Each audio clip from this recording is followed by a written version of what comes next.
2 সেকেন্ডের এই ভিডিওতে আপনারা কি দেখলেন? এটা কোনো অ্যাক্সিডেন্টের ভিডিও?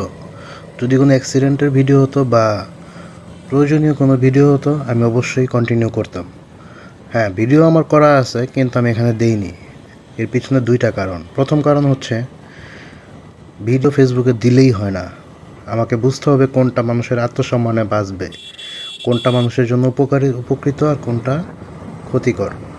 এটা অথবা আমার জন্য উপকৃত হতো, অনেক বেশি ভিউ হতো, অনেক ভাইরাল হতো, কিন্তু না, যেই জিনিসটা হচ্ছে এটা কারো না কারোর মান সম্মানের জন্য আঘাত হানবে এই ভিডিওটার কারণে, যে কারণে আমি ভিডিওটা কন্টিনিউ করিনি। আর দ্বিতীয়ত কথা হচ্ছে, সবার ফ্যামিলিতেই প্রবলেম থাকবে, তাদের প্রিয় মানুষদের সাথে প্রবলেম থাকবে। জিনিসগুলো রাস্তার মধ্যে হঠাৎ দেখা হলে বা একটা প্রবলেম হলে রাস্তার মধ্যেই কেন সিন ক্রিয়েট করতে হবে, মারামারি কাটাকাটি করতে হবে? জিনিসগুলো তো বাসায় যে বা পার্সোনালি এগুলো সলভ করা যায়।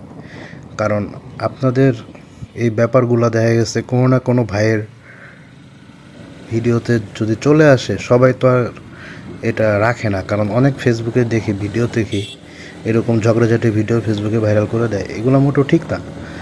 এটা আপনাদের জন্য, আপনাদেরও এই কাজটা করা ঠিক হয় না, যে রাস্তার মধ্যে এরকম কোনো সিন ক্রিয়েট করা। আর সেই সব ভিডিও যারা ধারণ করে তাদেরও এটা ঠিক না যে একটা ভিডিও হলো, এটা তার হয়তো বা 2টা ভিউ বাড়ানোর জন্য ভিডিওটা ফেসবুকে দেওয়া বা মিডিয়াতে দেওয়া ঠিক হবে কি না।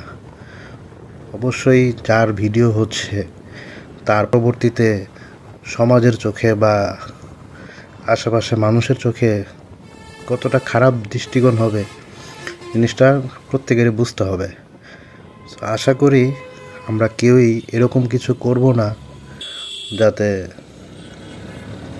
সাময়িক কিছু ভালোর জন্য ক্ষতির পরিমাণটা বেশি হয়ে দাঁড়ায়। আশা করি সবাই বুঝতে পারছেন আমি কী বলতে যাচ্ছি।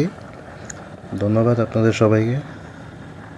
যদি ভালো লাগে অবশ্যই পাশে থাকবেন। Thank you.